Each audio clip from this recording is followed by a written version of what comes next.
कुंभ मेले की भीड़ में पति राहुल अपने दोस्तों के साथ घूम रहा होता है। अचानक एक बच्ची रोते हुए मदद के लिए पुकारती है। राहुल बच्ची की मदद करने की कोशिश करता है। तभी वहां पुलिस और प्रशासनिक टीम पहुंचती है। टीम का नेतृत्व उसकी पूर्व पत्नी अनुष्का कर रही होती है, जो अब एसडीएम बन चुकी है। राहुल और अनुष्का की नजरें मिलती हैं और दोनों कुछ पल के लिए अतीत में खो जाते हैं। अनुष्का स्थिति संभालते हुए बच्ची को उसके परिवार से मिलवाती है। इस घटना के बाद राहुल अनुष्का से बात करने का साहस जुटाता है। वे दोनों पास के शिविर में चाय पर बैठते हैं। चाय के साथ बातचीत शुरू होती है, जो उनकी पुरानी कड़वाहटों और गलतफहमियों पर केंद्रित हो जाती है। ये कहानी एक ऐसे जोड़े की है जिनका तलाक हुए 2 साल हो चुके हैं। पति एक साधारण व्यवसाय है, जबकि पत्नी अब एक सफल एसडीएम बन चुकी है। उनकी मुलाकात कुंभ के मेले में होती है, जहां लाखों की भीड़ के बीच एक खोई हुई लड़की को बचाने की घटना उन्हें फिर से आमने सामने ले आती है। इस मुलाकात के दौरान वे अपने बीते रिश्ते, गलतफहमियों और व्यक्तिगत संघर्षों को फिर से महसूस करते हैं।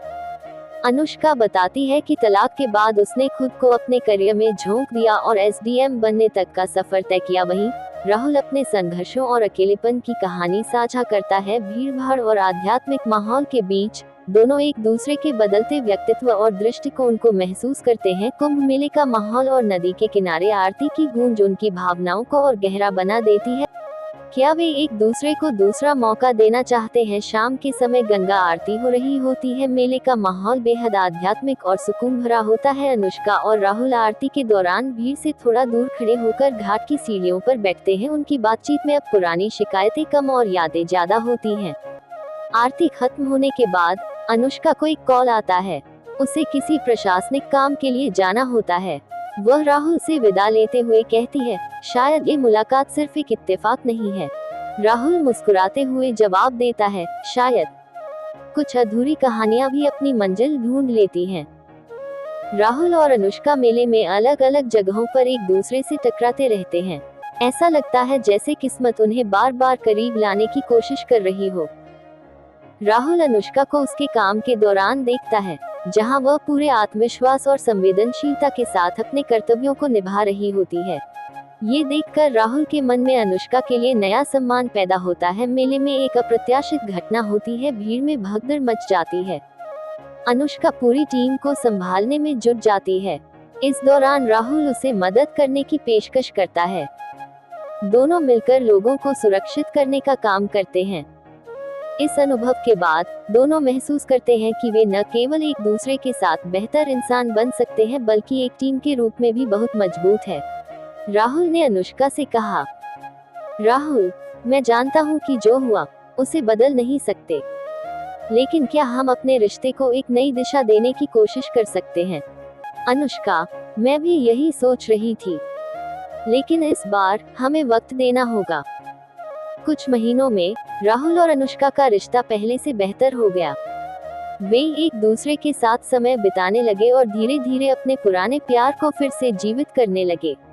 उनकी मुलाकातें अब सिर्फ दोस्ताना नहीं रहीं, बल्कि उनमें फिर से वह भावनात्मक जुड़ाव बढ़ने लगा जिसने कभी उनके रिश्ते को खास बनाया था। समस्या तब आती है जब उनके परिवारों को उनके मिलने की बात पता चलती है। राहुल के माता पिता उसे समझाते हैं कि तलाक के बाद अनुष्का से दोबारा जुड़ना शायद सही न हो, जबकि अनुष्का के परिवार वाले उसे याद दिलाते हैं कि राहुल के साथ उसकी शादी ने उसे कितना दर्द दिया था।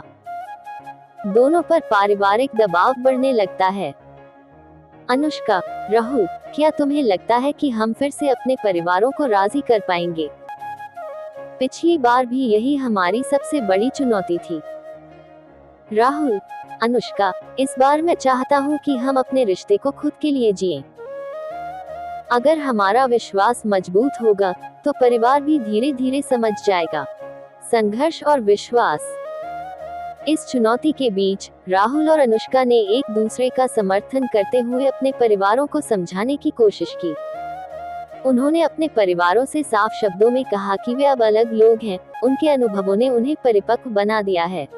राहुल के पिता, तुम दोनों ने पिछली बार अपनी गलती से सीखा है। अगर तुमने सच में समझदारी से फैसला किया है, तो हमें कोई आपत्ति नहीं होगी, लेकिन इस बार कोई जल्दबाजी मत करना। अनुष्का की माँ, हम बस तुम्हारी खुशी चाहते हैं। अगर राहुल तुम्हारे लिए सही है, तो हमें भी तुम्हारे फैसले पर भरोसा होगा। धीरे धीरे दोनों परिवार मान गए। राहुल का व्यवसाय मुश्किल दौर से गुजर रहा था। आर्थिक स्थिति पहले जैसी मजबूत नहीं थी और वह इसे फिर से खड़ा करने की कोशिश कर रहा था। राहुल, अनुष्का, मुझे लगता है कि इस बार मुझे कुछ बड़ा करना होगा, लेकिन कभी कभी डर लगता है कि अगर मैंने गलती की तो हमारी जिंदगी पर असर पड़ेगा। अनुष्का, राहुल, तुम अकेले नहीं हो। इस बार हम एक टीम हैं। अगर तुम गिरोगे तो मैं तुम्हें संभालूंगी। हम मिलकर इस मुश्किल को पार करेंगे। अनुष्का ने राहुल को प्रेरित किया कि वह छोटे छोटे कदम लेकर अपनी योजना पर काम करे।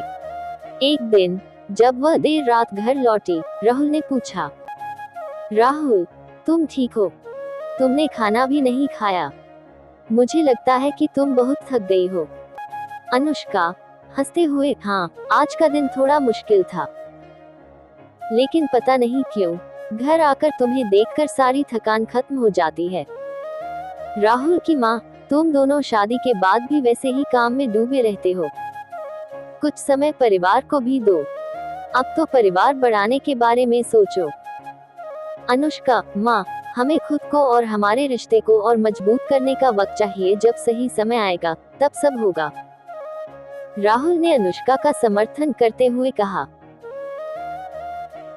राहुल, माँ, हम दोनों ने ये फैसला मिलकर लिया है। हमें भरोसा है कि हम सही समय पर सही कदम उठाएंगे। शादी के 1 साल बाद राहुल और अनुष्का ने एक छोटा सा घर खरीदने का फैसला किया। ये घर उनका सपना था, जहां दोनों ने अपने रिश्ते की नई शुरुआत को जीने का वादा किया था।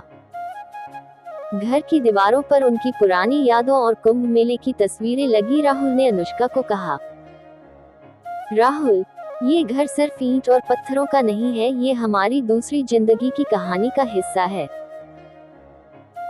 अनुष्का, और हम इसे मिलकर अपनी खुशियों से भरेंगे। एक दिन राहुल का व्यवसाय बड़ा प्रोजेक्ट हासिल करता है और वह अनुष्का को इसकी खुशखबरी देता है। अनुष्का खुश होती है लेकिन कहती है, अनुष्का, देखो राहुल, ये तुम्हारी मेहनत का नतीजा है, लेकिन मेरी भी एक बड़ी जिम्मेदारी है। अगले महीने मुझे एक बड़े जिले में पोस्टिंग मिल सकती है। हमें एक बार फिर से संतुलन बनाना होगा। राहुल ने उसकी बात सुनी और कहा, राहुल, हमने पहले भी अपनी जिंदगी में संतुलन बनाया है। चाहे दूरी हो या जिम्मेदारियां, हम हमेशा एक दूसरे का सहारा बनेंगे।